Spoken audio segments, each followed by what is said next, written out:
តោះបងប្អូនយើងចូលគ្រប់រឿងពិសេសទាំងអស់គ្នា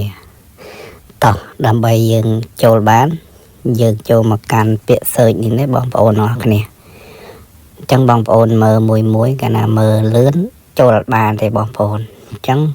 យើងចូលឡើងពាក្យ search ហ្នឹងមកយើងវាយពាក្យនេះ JVP Cambodia វាយពាក្យនេះពេញមកបងប្អូនអរគ្នាបន្ទាប់មកទៀតយើងឃើញបងប្អូននេះឈ្មោះនេះបងប្អូនចាំហ្នឹងណាឈ្មោះអញ្ចឹងបន្ទាប់មកយើងចុចចំលេខហ្នឹងមកខ្ញុំបង្ហាញមួយបងប្អូនអញ្ចឹងមើលអត់តាន់ហើយធ្វើតាមហ្នឹងទៅគឺយើងចូលបានហើយតមកទៀតយើងចូលវីដេអូមួយនេះចូលវីដេអូមួយហ្នឹងចុចចំវីដេអូហ្នឹងមករបៀបចូលគ្រប់ JVP Cambodia ចុចចំអក្សរអានេះមានគ្រប់ថ្មីទៀតហើយឃើញលេខបងប្អូន